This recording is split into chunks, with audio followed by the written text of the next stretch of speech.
वक्फ का दावा है कि यूपी में उसकी 1,24,720 संपत्तियां हैं, मगर योगी सरकार का कहना है कि यह आंकड़ा महज 2,963 है, यानी 3,000 से भी कम प्रॉपर्टी वक्फ की है। बाकी राजस्व विभाग के नाम है। तो क्या सरकारी दस्तावेजों में मौजूद 1,21,000 जमीनों को वापस पाने के लिए योगी ने पक्का इंतजाम कर लिया? अब वक्फ बोर्ड के नाम पर जमीनों पर कोई डकैती नहीं डाल सकता है, लूट खसोट नहीं हो सकती है, चौराहे की जमीनों पर कोई कब्जा नहीं कर सकता है। ये बोर्ड क्या भूमाफिया बोर्ड हो गया क्या?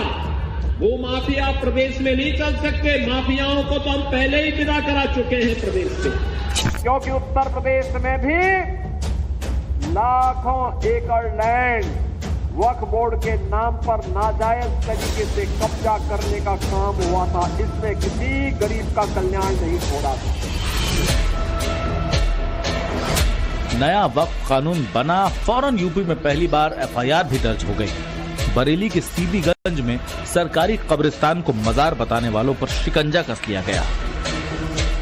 खुलासे के मुताबिक सब्जे अली नाम के शख्स ने 3 बीघा जमीन पर अवैध कब्जा किया। उस पर सैयद हामिद हसन के नाम से एक पक्की मजार का निर्माण करवाया गया। 24 नवंबर 2020 को चैरिटेबल ट्रस्ट के नाम से दरगाह का रजिस्ट्रेशन भी किया गया। अपनी 4 बेटियों और पत्नी को भी इस संपत्ति का ट्रस्टी बनाया गया। इसके बाद झाड़ फूंक के नाम पर लोगों से पैसे की उगाही भी की जाने लगी।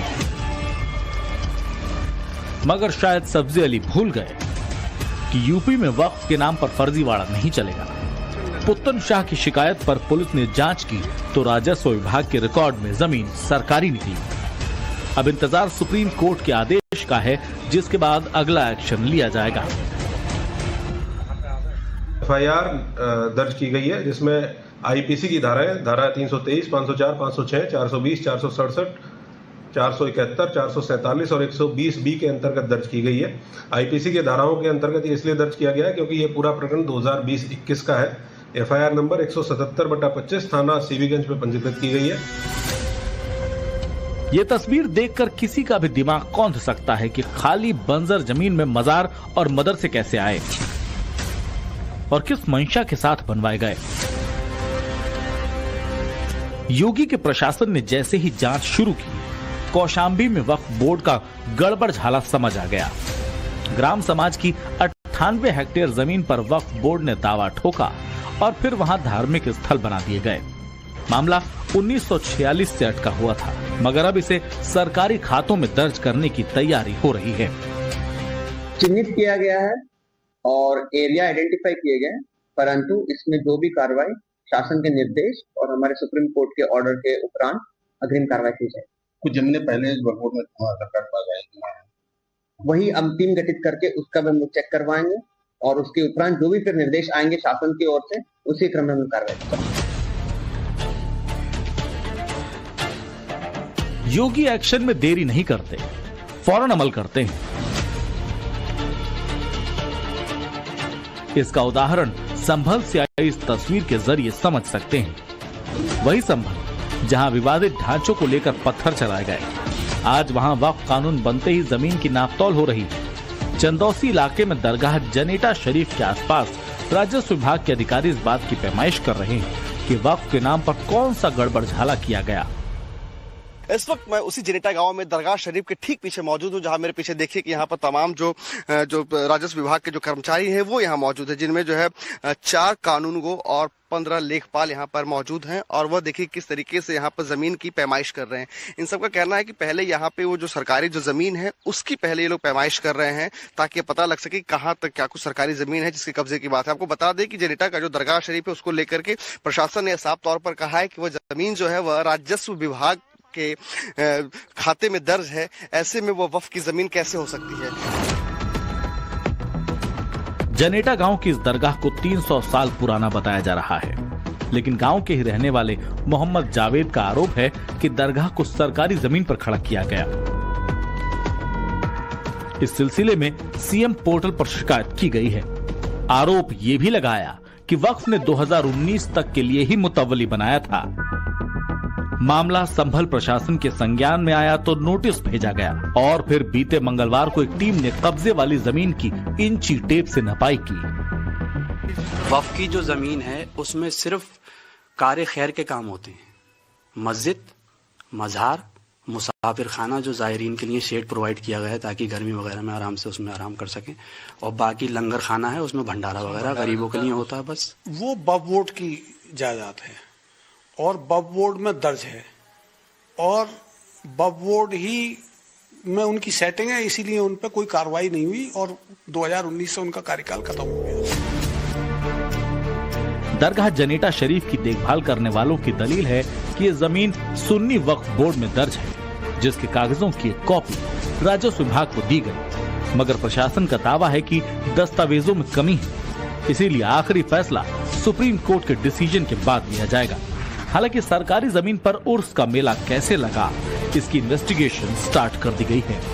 वो कथित व्यक्ति के द्वारा यहाँ पर उर्स का मेला लगवाया जाता है और स्थानीय नागरिकों का ये कहना है कि इस दरगाह की मासिक आमदनी 20 से 25 लाख रुपए है। तो उन पैसों का क्या होता है, उसका क्या हिसाब है, और मुतवल्ली इनको वक्फ बोर्ड ने बना रखा। इन्होंने जो कागजात दिए हैं उसके अनुसार आज की डेट में यह मुतवल्ली नहीं है। इन सब कागजों की छानबीन की जा रही है। देखिए, वक्फ के नाम पर जो संपत्तियां बनाई गई उनका इस्तेमाल किस तरह से हो रहा है। योगी सरकार ने इसे लेकर रिपोर्ट मंगाई तो जांच में बहुत बड़ी बात सामने आई। बात दरअसल गड़बड़ झाले को लेकर सामने आई। मुजफ्फरनगर से आई रिपोर्ट में पता चला कि 1498 वक्फ संपत्तियों का सही इस्तेमाल हो रहा है और 178 ऐसी हैं जिस पर मकान या फिर दुकान बना दिए गए, यानी कि पर्सनल यूज के लिए उस लैंड का इस्तेमाल किया जा रहा है। सहारनपुर की तरफ से शासन को रिपोर्ट भेजी गई तो रिपोर्ट में पता चला कि 108 संपत्तियों का सही जबकि 112 का गलत इस्तेमाल किया जा रहा है। ऐसी कहानी आगरा की भी है और यहां तो कहिए कि कहानी और खराब है। यहां वक्फ की एकमात्र संपत्ति का इस्तेमाल सही तरीके से हो रहा है, बाकी की जो 98 संपत्तियां हैं वो किसी और काम के लिए लगा दी गई। बस्ती की बात करते हैं, यहां 5 वक्फ संपत्तियां सही तरीके से यूज हो रही हैं, जबकि 47 ऐसी हैं जिसका इस्तेमाल जहां नहीं किया जाना चाहिए वहां हो रहा है। उन्नाव की रिपोर्ट में भी गड़बड़ झाला सामने आया। यहां 7 वक्फ प्रॉपर्टी का सही तो 40 का दूसरे कार्यों में इस्तेमाल किया जा रहा है। ऐसे ही लखीमपुर खीरी की बात करते हैं, यहां 23 प्रॉपर्टी का सही इस्तेमाल हो रहा है जबकि 20 ऐसी हैं जिसका इस्तेमाल गलत तरीके से किए जाने की रिपोर्ट सामने आई। पीलीभीत का हाल भी ऐसा है, यहां 17 वक्फ संपत्तियां सही तो 17 ही दूसरे कामों में लगा देने वाली प्रॉपर्टीज है। इटावा की बात करते हैं, यहां 11 संपत्तियों के सही तो 11 संपत्तियों के गलत इस्तेमाल होने की रिपोर्ट सामने आई। अमेठी में 6 वक्फ संपत्तियों का इस्तेमाल ठीक तरीके से हो रहा है, वो धार्मिक काम में लगी हैं, जबकि 6 संपत्तियां ऐसी हैं इटावा में जिसका इस्तेमाल गलत तरीके से हो रहा है। वक्फ कानून बनते ही मध्य प्रदेश के पन्ना में अवैध मदरसे को पहले तो उसके संचालक के हाथों से गिरवाया, मगर डर इतना ज्यादा कि बुलडोजर भी चलवा दिया गया। मध्य प्रदेश की तस्वीर के सामने आने के बाद सवाल उठ रहा है कि क्या यूपी में भी अवैध संपत्तियों पर यही तरीका नजर आएगा। वक्फ बोर्ड का दावा है कि अयोध्या में 3652 जमीनें उसकी हैं, जबकि सरकार का कहना है कि इनमें से 2116 सरकारी जमीनों पर हैं। शाहजहांपुर के वक्फ के दावों में 2589 जमीनें हैं, जबकि सरकार कहती है कि इनमें से 2371 संपत्तियां तो सरकार की हैं। वक्फ के दावे में 3365 संपत्तियां रामपुर में उसकी हैं, लेकिन प्रशासन के सर्वे में सामने आया कि 2363 सरकारी जमीनें हैं। वक्फ बोर्ड के मुताबिक जौनपुर में उसकी 4167 संपत्तियां हैं, लेकिन सरकारी रिकॉर्ड के मुताबिक 2096 संपत्तियां अवैध तरीके से कब्जाई गई हैं। वक्फ बोर्ड ने 3499 संपत्तियां बरेली में होने का दावा किया, लेकिन सरकार कह रही है कि इनमें से 2000 प्रॉपर्टीज सरकारी रिकॉर्ड में हैं। बताया जा रहा है कि योगी ने खुद फाइलें मंगाई हैं और ये जांचा परखा जा रहा है कि इनका किया क्या जाएगा। 5 मई 2025 की तारीख मुकर्रर कर दी गई है। ये वो तारीख है जब वक्त संशोधन बिल को लेकर सुप्रीम कोर्ट से कोई बड़ा फैसला आ सकता है। हालांकि इस फैसले के पहले ही यूपी की योगी सरकार ने अपनी तैयारियां तेज कर दी हैं। यूपी के अलग अलग शहरों में वक्त की अवैध प्रॉपर्टी की पैमाइश की जा रही है, सर्वे का काम किया जा रहा है। और इस वक्त देखिए हम धर्मनगरी वाराणसी में मौजूद हैं और वाराणसी में भी 600 से अधिक ऐसी प्रॉपर्टी है जिसे वक्त ने अवैध तरीके से कब्जा किया था। और इन्हीं में से एक है उदय प्रताप कॉलेज के बीचों बीच बना ये मस्जिद। मेरे ठीक पीछे आप ये देखिए, ये मस्जिद है और इस मस्जिद को लेकर भी लंबे समय से बवाल मचा हुआ है। कहा यह जाता है कि मुस्लिम समाज की ओर से, वक्फ बोर्ड की ओर से अवैध तरीके से इस मस्जिद का निर्माण कराया गया था। हालांकि बाद में वक्फ बोर्ड इससे पीछे भी हटा।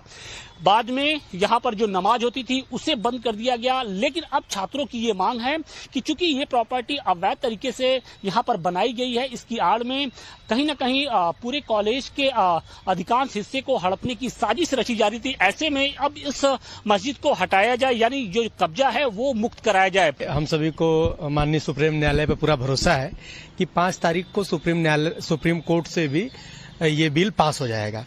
और हम लोगों ने जो एक आंदोलन किया था, छात्रों का एक समूह बड़ा आंदोलन किया था, जिसपे वक्फ ने लिख के ये दिया कि ये प्रॉपर्टी वक्फ बोर्ड की नहीं है, तो निश्चित रूप से ये अवैध प्रॉपर्टी है। तो हम सभी छात्रों की लगातार मांग है कि इसको हटाया जाए। और माननीय महाराज जी तक भी हम लोगों ने पत्राचार किया। माननीय महाराज जी के, माननीय मुख्यमंत्री जी के